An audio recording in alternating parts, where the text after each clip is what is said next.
Mortal Kombat 2 is round the corner, and this time it looks like we're actually going to get to the tournament for a change. I'm going to post a review of the film once it's out, but I also want to look back in this video on the original characters from the original game and compare how well they've been used in the film franchise thus far. Let's rotate round the menu, shall we?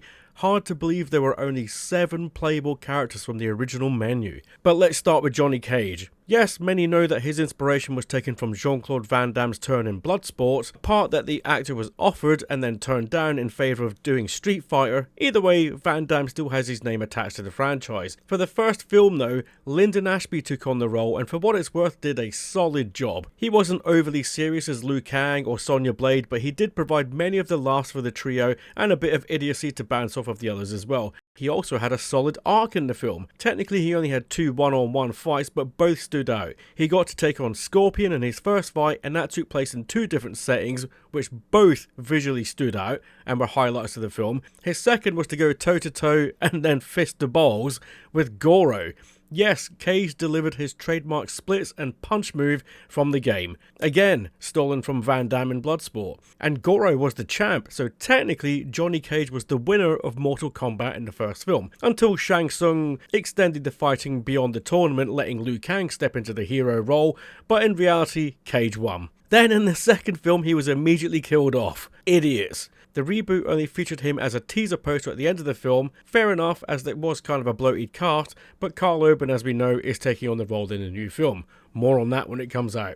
Kano. Kano was deliciously served up in 1995 as the suitably slobbish and gruff Trevor Goddard.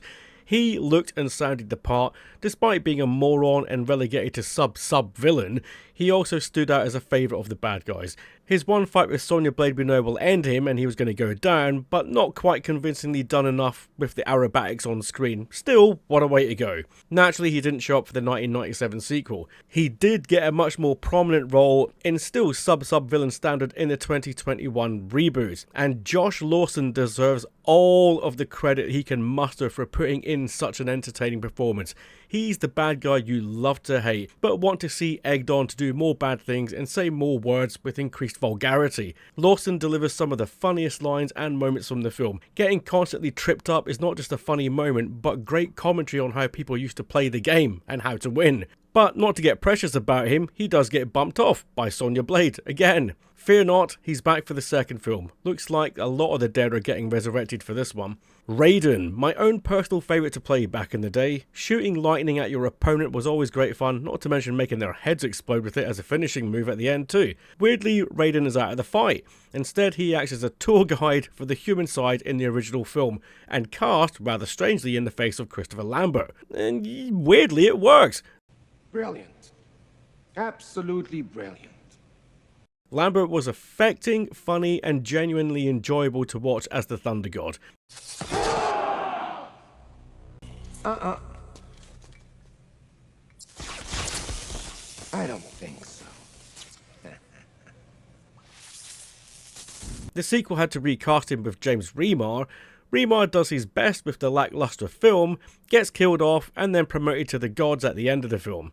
The reboot cast Japanese actor Tadanobu Asano, again acting as a guide for the good guys and not really taking part in the, well, there is no tournament in the reboot, but he makes an impression and doesn't suffer fools. Liu Kang, more than likely based on Bruce Lee, but given one heck of a wig in 1995's original film. Robin Shou plays the part. His acting's a little bit stiff, but he's certainly clearly the guy they wanted to be the hero. He has tragedy in his past that he must face off in the guise of Shang Tsung.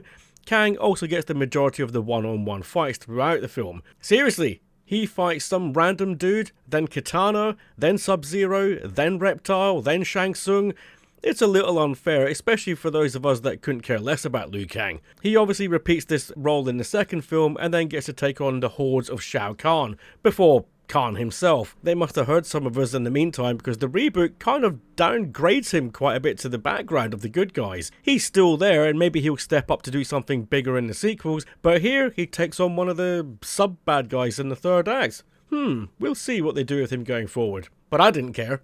Scorpion might have been my second favourite and fast become even more so as they fleshed the character out and his backstory as the games went on, as well as the media. That really came to prominence in the animated movie that is really worth checking out, but the original film did dirty on him and Sub-Zero by having them fight on the same side and also under the mind control of Shang Tsung. So acting as a bad guy, he gets that great fight with Johnny Cage, which he obviously had to lose, but it's one of the best fights in the film, so worth it. The best he can do in his second film is where he reappears to kidnap Princess Kitana, now clearly under the control of Shao Kahn, so this isn't great. Thankfully, the reboot restored faith in the character, opening with him, played by the wonderful Hiroyuki Sanada.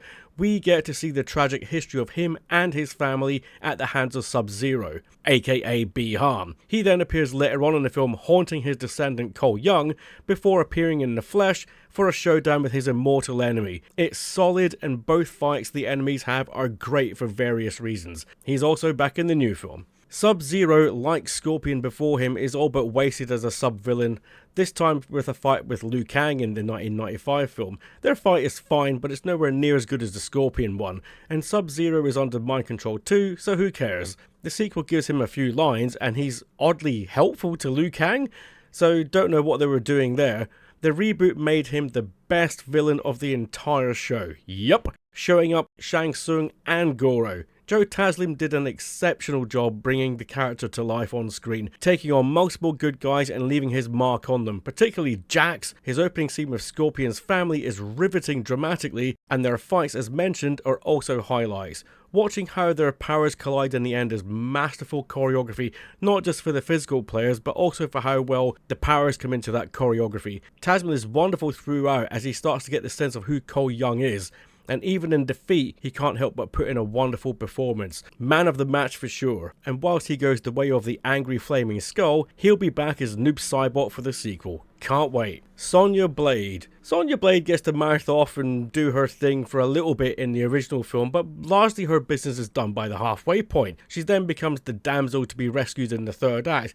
A little bit insulting, but you know, hey ho. At least she makes it into the sequel, again recast, but is there and fights on to the end. The reboot kind of just treads the same sort of material. She has a beef with Kano, and that's the person she's going to take down in the end, but they also give her a mission in the sense of she hasn't actually been picked for the tournament. She has to earn that, and then doing so again through the defeat of Kano. She'll be back for the next one too. Hopefully they'll give her something a little bit more weighty to do this time. So that's a quick peek at the original 7 characters from the original game.